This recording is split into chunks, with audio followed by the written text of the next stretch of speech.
자, 이 부분 참고해 보시면 좋을 것 같고요. 이번엔 MTNW 주쌤 김도영 전문가 만나 뵙겠습니다. 안녕하세요, 전문가님. 안녕하십니까. 필식 김도영입니다.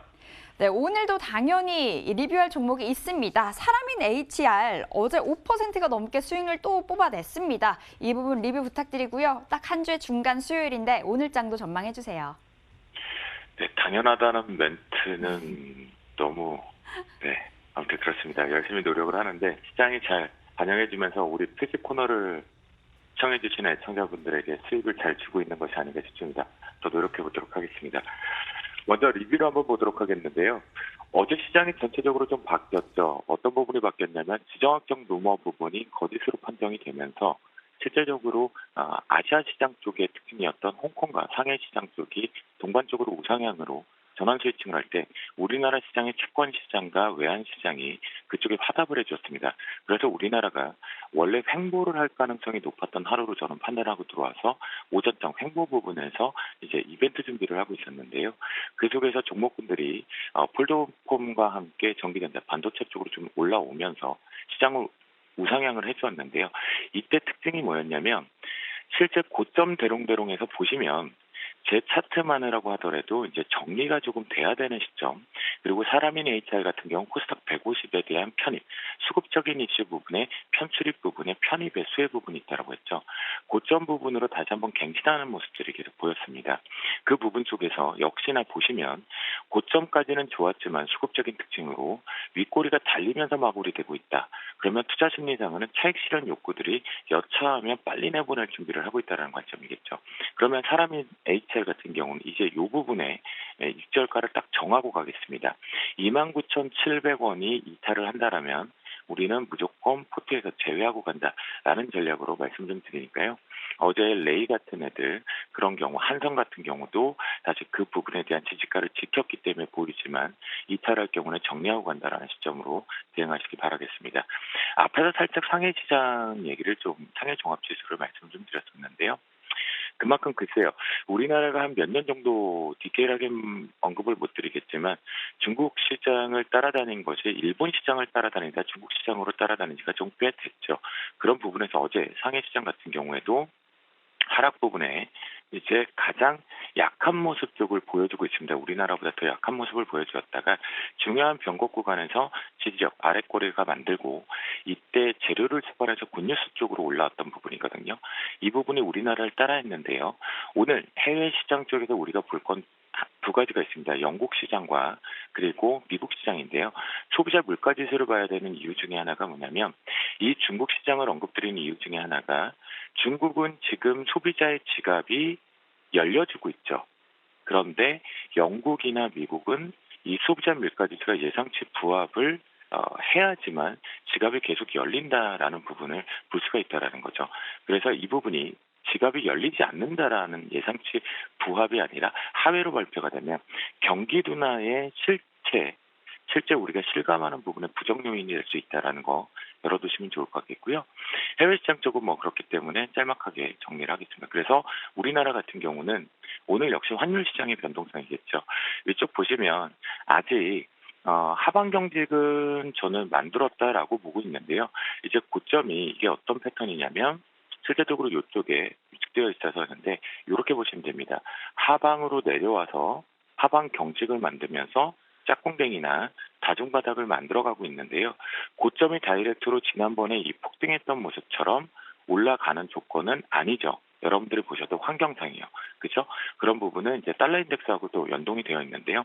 그러면 고점 부분을 대략 1,170원 정도로 잡고 대응을 하는데 오늘 이 원달러 환율과 위안화가 다시 한번 달러원과 달러 위안화가 우상향 쪽으로 열려서 앞에 직전 고점 부분인 1,166원을 돌파를 할 경우에는 시장이 반대적으로 어제 이 루머에 우리도 화답만 했을 뿐 조정으로 내려오겠다라는 관점으로 다시 개걸음 장세 쪽으로 횡보를 할 가능성이 높다라고 체크를 해보시면 좋을 것 같겠고요. 하지만 우리나라가 만약 이것과 반대적으로 올라간다고 하더라도 해외 증시하고 마찬가지로 고점은 너무 가볍게 빵빵 비어있긴 하지만 이게 급등을 하기가 지금 어렵습니다. 조건이. 그거는 실제 우리나라의 수급은 텅텅 비어 있고요. 제가 계속 외환시장 쪽 채권까지 집어넣으면 채권은 반대잖아요. 그런 부분이 조금 헷갈릴 수 있기 때문에 외환시장만 언급을 드리고 있는데요. 고점은 제한적인 부분이 계속 지금 막혀 있다라는 부분이겠고, 만약 옵션 만기 때문에 이번 뷰를 보시는 분들은 이번 옵션물에서는 위쪽에서 예상하고 있는 고점을 완벽하게 뚫어내는 이벤트를 하기가 현재 조건 저는 계속해서 없다라고 보고 있습니다. 그러면 우리가 혼선을 일으키지 않기 위한 시점에서는 저는 지금도 계속 지난 금요일날 말씀드렸던 뷰, 그러니까 고점에서는 계속 한 번은 도전해보자라고 말씀을 좀 드릴 수 있다. 하락 쪽에 대한 1차만 눌림목이었고, 실제 우리나라가 이쁘게 형성이 되려면 이 부분에 대한 메꾸기가 완성이 돼야 된다라는 뷰를 바꾸지 않겠습니다. 그래서 오늘의 고점 선물 퇴식의 돌파 가격은요, 284.10으로 설정을 하도록 하겠습니다. 만만치가 않거든요. 올라간다고 하더라도 위쪽 포인트가 좀 작게 형성이 되어 있다라고 보시면 좋겠고요. 밑에 부분에서는 이제 여러분들도 저도 여러 가지로 보는 뷰상 이 갭을 정말 메꿀 거냐 말 거냐에 대한 포인트는 280.40, 이 부분이 깨졌을 때는 영락 없이 속도를 내면서 이 갭을 메꾸러 들어온다라고 판단을 해보시는 게 가장 좋을 것 같다라고 말씀을 드려보도록 하겠습니다. 이 부분 쪽에서 오늘의 필식 테마 쪽은요, 반복해서 이제 저는 이 시장의 뷰가 조금은 쉬어가야 된다, 시기적으로 좀 늦추고 있는 부분인데, 해외 시장과의 커플링, 자금들의 이동들을 봤을 때 전반적으로 위험자산 쪽이 잠시 좀 쉬어갈 템포 쪽으로 보인다라고 말씀 좀 드렸거든요. 그런 속에서 업종에 대한 순환매 쪽으로 미리미리 조금 말씀을 드리고 있는 부분인데요. 그 부분에 다시 한번 폐기물 쪽 어제 이제 발표가 됐습니다. 3분기까지는 그닥 좋을 게 없었는데 4분기부터 확실하게 이제 실적에 대한 턴, 그리고 수익성 개선은 이미 확인이 되셨죠. 수급이 좀 비어 있는 부분에서 폐기물 쪽이 어제 인선 ENT가 발표를 하면서 역시 이 실제 수익성의 개선이 뚜렷이 보이고 있구나라는 업종으로 동반해서 올랐거든요. 그러면 실제 우리가 우려하지 않는다고 하더라도 계속 좋아질 수 있는 수익성 개선은 폐기물은 분명히 섹터 중에 탑 시크릿 부분에서 들어가 있다라고 보시면 좋겠고요. 인선 ENT 같은 경우는요, 이제부터 이 부분을 지켜준다라면 긍정적으로 바라보셔도 좋을 것 같습니다. 역시 포트에 집어넣어도 될 것 같은데요. 만약 들고 계신 분들 같은 경우는 오늘 시가 부분에 대해서 갭 포인트, 그러니까 갭 돌파 포인트에 대한 가격 마디가 중요할 거고요. 신규적으로 들어가는 부분이나 트레이딩 관점으로 본다라면 7,780원에 대한 훼손이 없다라면 계속 끌고 올라간다라는 포인트로 바라보시도록 하겠습니다. 두 번째 종목으로 코엔텍인데요. 코엔텍 같은 경우는 사실은 기관들이 참 좋아했던 종목군 중에 하나입니다. YN텍과 함께요. 그런 부분에서 이렇게 지금 바닥 패턴이 아직 완성은 안 돼 있는데요. 하지만 의미적인 부분에서 수급의 아랫꼬리와 함께 매물대를 소화할 준비를 하고 있기 때문에 역시 이 부분을 놓고 본다면 9,900원 부분을 훼손하지 않는다라면 역시 강력한 지지력과 손절가를 잡고 트레이딩 쪽으로 끌고 올라가자, 앞에 있는 매물대들을 충분히 소화하면서 갈 것이다 라고 판단을 해보도록 하겠습니다. 세 번째 종목으로 YN텍인데요. 역시 고점 부근에서 지금 핸들링하면서 올라오고 있는 부분인데요. 어제 사실 YN텍을 보면서 느꼈던 건 인선 ENT는 매물대를 아주 가볍게 소화를 했거든요. 개별 재료, 그러니까 실적에 대한 이슈를 갖고 화답을 하면서 올라왔거든요. 그런 부분에서 YNT에 과연 매물을 같이 동반해서 붙일까? 이 부분은 수급이 먼저 이 부분에 하락하는 부분에서 노봉팀에서 들어와 있었기 때문이죠.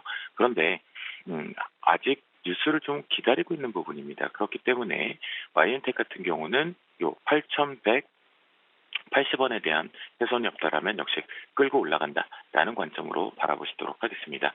마지막으로 이제 지난번에는 이제 태형건설을 말씀 좀 드렸는데, 제가 이제 말씀드리고 나서 태형건설의 특징이 폐기물 쪽에 있습니다. 그런데 수급적인 부분과 거래량을 봤을 때 우리 필식 코너 애청자분들이 좀 늘어났다고 제가 들어서 너무 감사하고 더 열심히 노력을 해야겠다는 생각이 들어서 되도록이면 거래량이 좀 많지 너무 적은 것들은 배제를 하려고 하는데요. 그 태형건설과 함께 KG ETS를 말씀 좀 드리도록 하겠습니다.